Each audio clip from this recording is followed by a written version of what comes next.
Fair. So what we can see is कि 240,000 kilograms हमने input किए थे. 3% of the input was supposed to be wasted. हमें जो cost पड़ी है per kilogram वो 18 rupees पड़ी है. तो 240,000 kilograms multiplied by 18. This would be our cost of material. Labor cost during month was 5,832,000 and factory overhead was absorbed into the process at 6,998,400 per month. ये हमारी cost आ जाएगी. By the end of month, floor का output है 1,32,800. मैदा output आया है जो कि joint product 2 है 45,000 किलोग्राम्स और सूजी के हमें मिले हैं 30,000 किलोग्राम्स जो कि जॉइंट प्रोडक्ट है अगेन. 12,500 किलोग्राम्स ब्रॉन बन गया है जो कि एक बाय प्रोडक्ट है. अनचाहा है, हम नहीं चाह रहे थे इसको बनाना लेकिन मजबूरी थी, प्रोसेस का हिस्सा था. वो भी बन गया है जिसको हम 12 रुपए पर किलोग्राम के हिसाब से नॉर्मली बेच सकते हैं. 10,500 किलोग्राम्स 70% कंप्लीट थे कन्वर्जन के पॉइंट ऑफ व्यू से और अभी तक प्रोसेस में है. सेलिंग प्राइसेस इसने अलग अलग से बता दिए. ओके, अब हम प्रोसेस की तरफ वापस आ रहे हैं, सोल्यूशन की तरफ. तो 2,40,000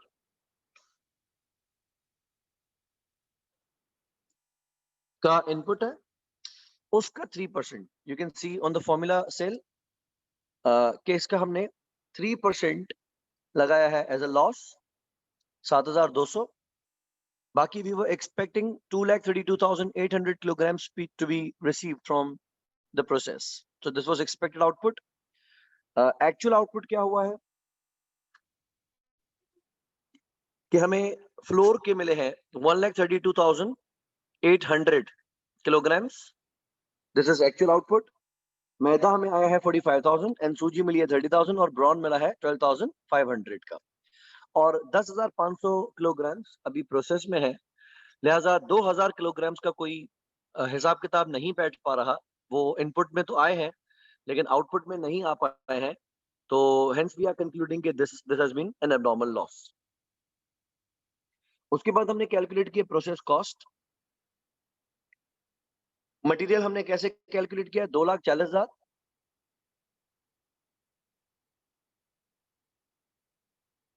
Ritesh 3 joint products, by product एक ही है bran. So this floor is JP1, this is JP2 and this is JP3 and this is byproduct.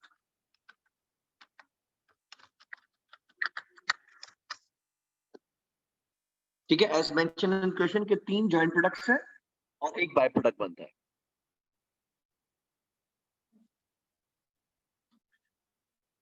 फिर उसके बाद हमने कॉस्ट ऑफ मटेरियल कैलकुलेट की. दैट वाज के प्रोसेस में हमने जितना भी मटेरियल इनपुट किया है 2,40,000 किलोग्राम्स, उसको हमने $18 से 18 रुपीस से मल्टीप्लाई किया है. लेबर की कॉस्ट एब्सोल्यूट टर्म्स में गिवन थी 5,832,000. फैक्ट्री ओवरहेड 6,998,400 एब्सोल्यूट टर्म्स में गिवन थी. तो इस पूरे प्रोसेस पे हमारा जो खर्चा हुआ है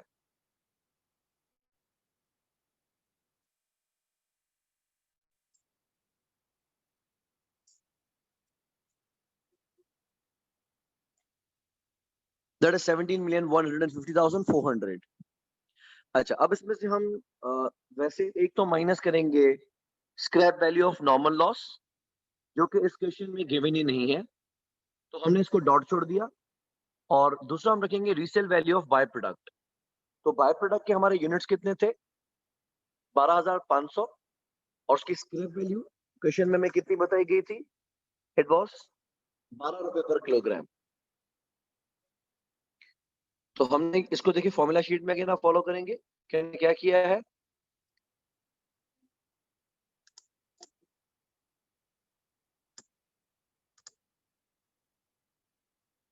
F11 में जो हमारे 12,500 यूनिट्स हैं उनको हमने मल्टीप्लाई कर दिया 12 से जो कि उसकी रीसेल वैल्यू है.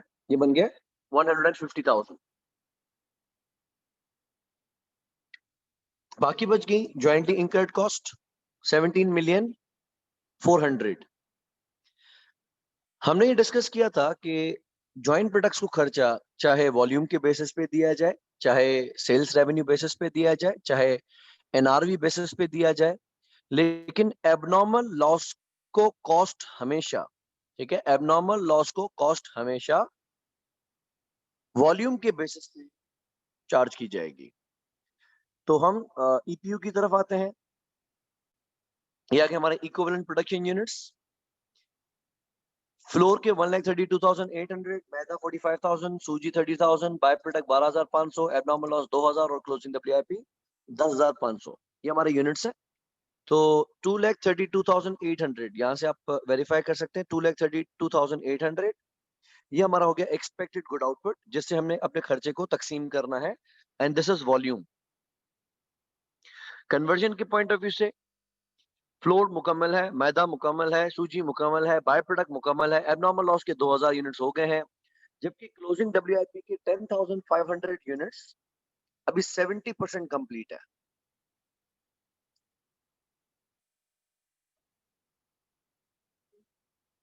तो मटेरियल के पॉइंट ऑफ व्यू से हमारे टोटल यूनिट्स बन गए 2,32,800, which is equal to the expected good output। अब हमने रखी कॉस्ट। मटेरियल की कॉस्ट वाज ओरिजिनली 4,320,000।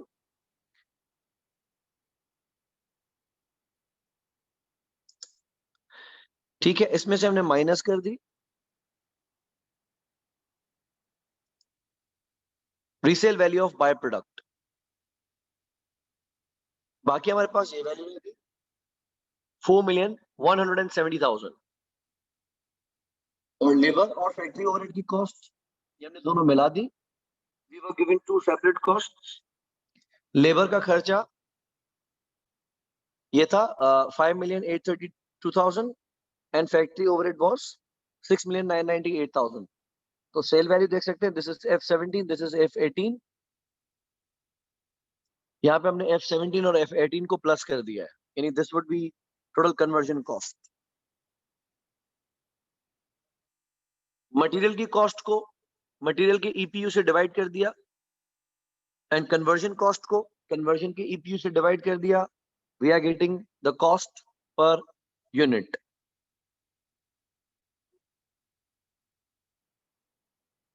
ठीक है, यहां तक ओके है। हमने वॉल्यूम के हिसाब से निकाल लिया कि हमारी कॉस्ट पर ईपीयू कितनी आ रही है, और इन दोनों को अगर प्लस करेंगे तो हमें पता चलेगा कि कॉस्ट ऑफ कंप्लीटेड यूनिट कितनी है।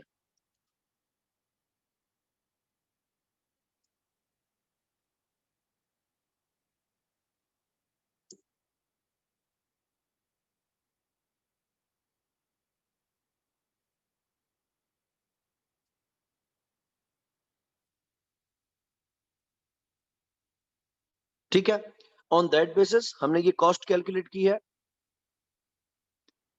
अगर हम डायरेक्टली 2,000 यूनिट्स जो एबनॉर्मल लॉस के हैं इसको मल्टीप्लाई कर देते हैं 73.781, जो कि कॉस्ट ऑफ कंप्लीटेड यूनिट है।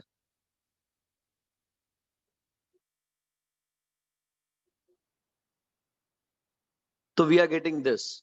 ऑल्टरनेटिवली हमने क्या किया था, एबनॉर्मल लॉस के 2,000 यूनिट्स,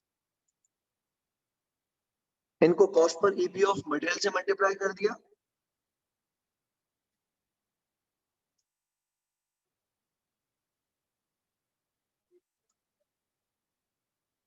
और ये आ गया कन्वर्जन कॉस्ट के 2,000 यूनिट्स उसकी कन्वर्जन कॉस्ट से मल्टीप्लाई कर दिया। And this should have been summed up. ये सम अप क्यों नहीं हुआ? F38, अच्छा ओके 37।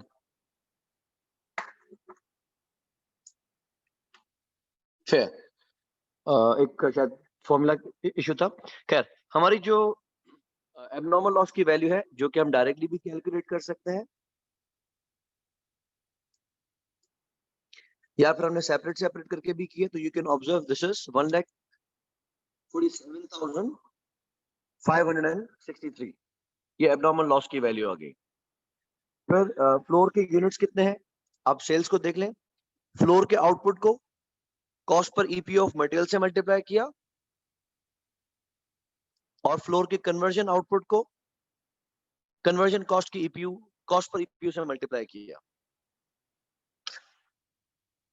और ये दोनों हमने सम अप कर दिए। मैदा, इसका जो इक्विवेलेंट प्रोडक्शन यूनिट्स के कंप्लीटेड यूनिट्स थे 45,000, उसको भी कॉस्ट पर ईपीयू से मल्टीप्लाई किया और कन्वर्जन कॉस्ट के यूनिट्स को भी कॉस्ट पर ईपीयू से मल्टीप्लाई कर दिया। सूजी के 30,000 kilograms multiplied by EPU. Again, सूजी के 30,000 kilograms and multiplied by cost per EPU. ये हमारे आउटपुट को हमने वॉल्यूम के बेसिस पे तकसीम कर दिया है। यहां तक किसी को कोई कंफ्यूजन है?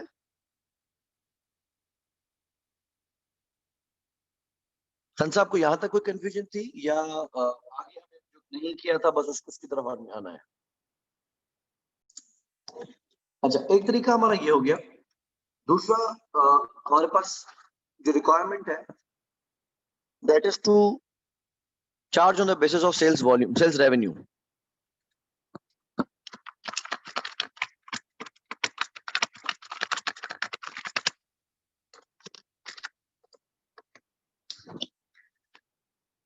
इसके लिए हमने क्या करना है? हमने पहले तो इनके रेवेन्यूज निकालने हैं। We have got 3 joint products.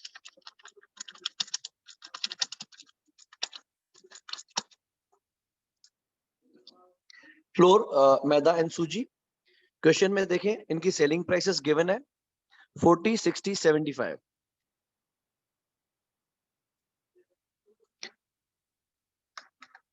Floor का वॉल्यूम कितना है?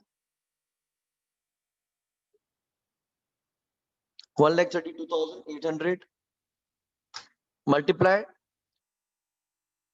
कंफर्मिंग इसकी सेलिंग प्राइस कितनी है 40 रुपीज, ये कर दिया 40 रुपीज से मल्टीप्लाई किया गया एक्सपेक्टेड रेवेन्यू ऑफ फ्लोर।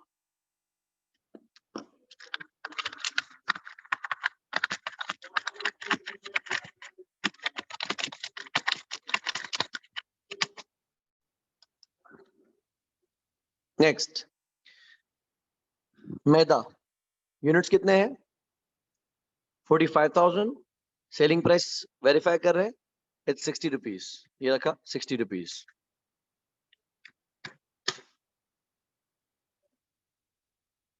सूजी volume 30,000 multiplied by selling price कितनी है 75। ये आ गई सेल्स रेवेन्यूज। तो टोटल एक्सपेक्टेड सेल्स रेवेन्यू कितना है?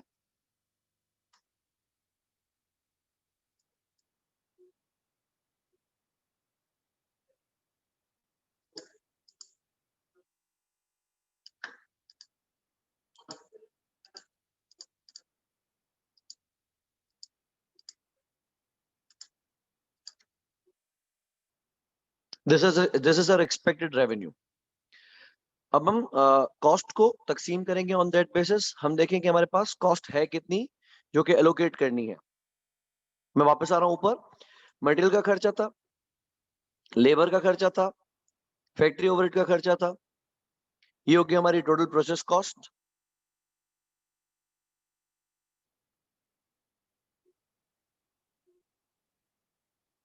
डेटा किसमें प्लस होंगी? डब्ल्यूआईपी की दोनों वैल्यूज।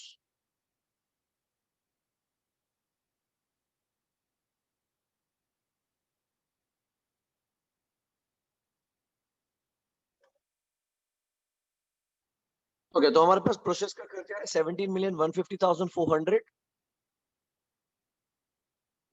जी प्लस। अच्छा ओके, नहीं हुई है, ठीक है ठीक है ठीक है। एक इसमें कोई फॉर्मूला का पता नहीं कैसे मैंने इशू कर दिया है।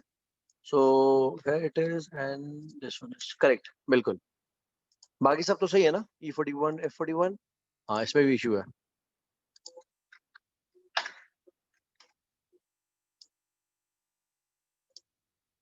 ये ठीक है, अब ये ठीक हो गया, हाँ ओके। अच्छा, अब हमारे पास हम वापस आ गए कि एक हमारे पास आ गया था ये material, labour and factory overhead, ये प्रोसेस का खर्चा। Scrap value of normal loss थी नहीं।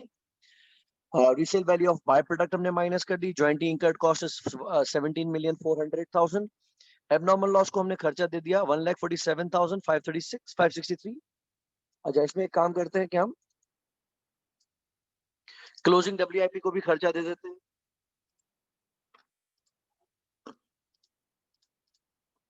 क्योंकि क्लोजिंग WIP भी वॉल्यूम के बेसिस पे फ्री होगा, बिकॉज उसकी सेलिंग प्राइस अभी डिटरमाइन हो नहीं सकती जब तक वो कंप्लीट नहीं हो जाता।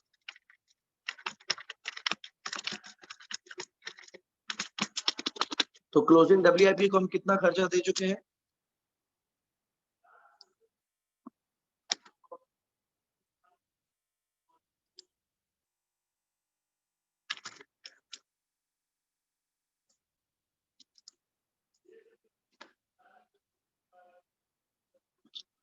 ठीक है, बात समझ में आई।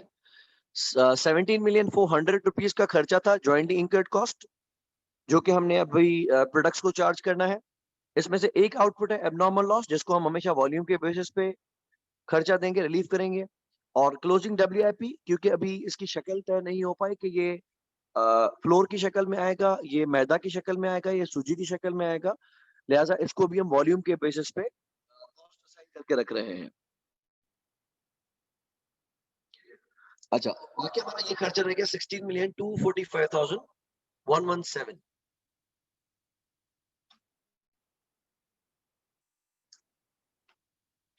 This is the cost that is supposed to be charged to joint products.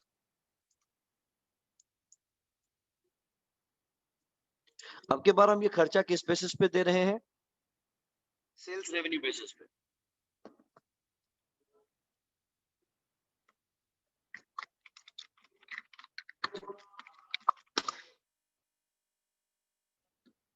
ठीक है, अच्छा तो हमने क्या किया? Cost divided by total sales revenue multiplied by sales revenue of flour. ठीक है, एक बार फिर से देखेंगे। Cost divided by expected sales multiply by sales revenue of maida.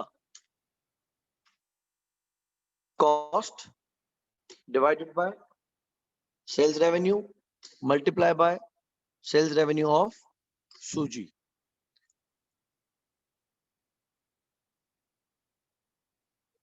Easy. यह आ गया हमारा खर्चा, ये हमारी कॉस्ट एलोकेशन है जो कि हमने चार्ज कर दी टू ऑल जॉइंट प्रोडक्ट्स।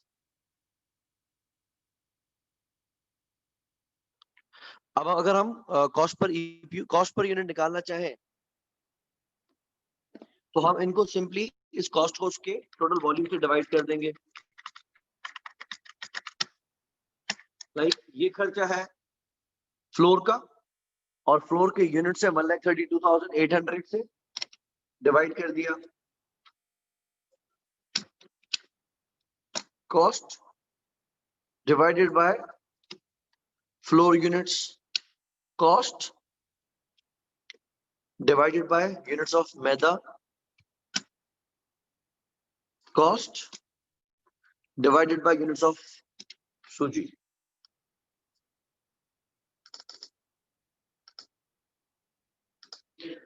तो राउंड अप में हमारी कॉस्ट पर यूनिट ये आ रही है 63.4, 95 एंड 118.8।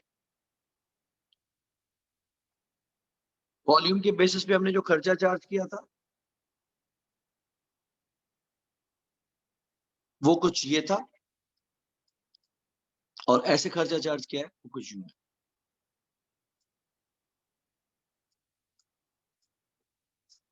तो वॉल्यूम के बेसिस पे सिलसिला ये बना कि हमारे हर यूनिट की जो कॉस्ट पर ईपीयू है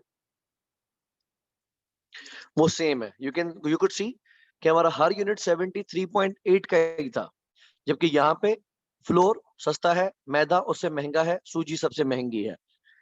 बिकॉज द रीजन इज कि इनकी अकॉर्डिंगली जो सेलिंग प्राइसेस हैं वो भी एक्सपेंसिव है, तो उनको जो कॉस्ट चार्ज हो रही है वो भी एक्सपेंसिव। किसी को कोई कंफ्यूजन है तो शेयर करें, अदरवाइज मैं स्क्रीन पे अगर वेट करूं आप लोग बड़े सुकून से बेशक इस आंसर को देख लें।